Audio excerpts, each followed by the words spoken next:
Mickaël, on commence avec vous. Selon le Canard enchaîné, Nathalie Loiseau, l'ex-tête de liste En Marche aux Européennes, aurait tenu en off, c'est-à-dire hors micro, des propos, peu élogieux envers certaines personnalités du Parlement européen. Un propos qui, depuis, provoque un tollé, une onde de choc qui déstabilise toutes les positions françaises à Strasbourg et à Bruxelles.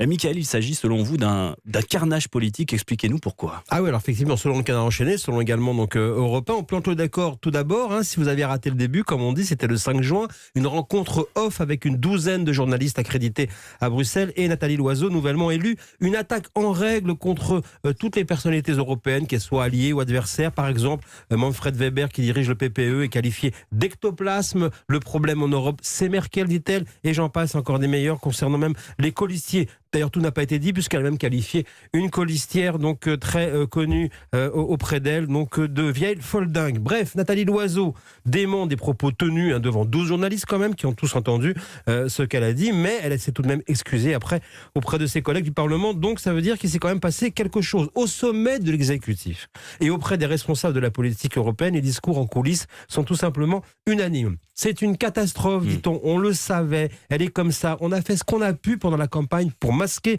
la situation. Mais maintenant qu'elle est élue, on ne peut rien empêcher, on ne peut plus contrôler. Au sein du groupe des élus de la liste Renaissance, c'est la stupéfaction. Et à l'Élysée, on explique tout simplement que le président ne veut plus entendre parler de Nathalie Loiseau, celle qui a mené la campagne. Alors au-delà de l'image, Mickaël, quelles sont les conséquences politiques de ces propos de Nathalie Loiseau? Eh bien c'est simple. Elle met le groupe des élus français et la position tout simplement dans une impasse. Sur le papier, elle devait être nommée à la tête du groupe des libéraux centristes au Parlement européen, la L2.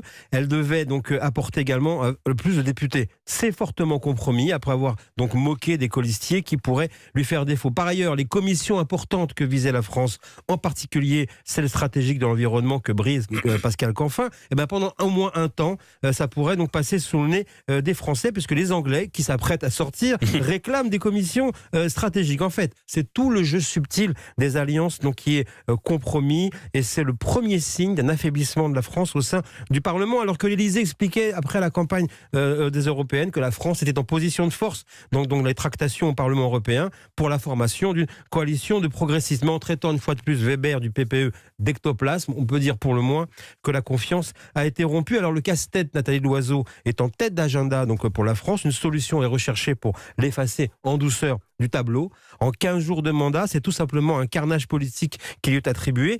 Elle était à la tête de la liste Renaissance, mais à ce stade, sa marque de fabrique, c'est plutôt la déficience. Merci Mickaël Darmon.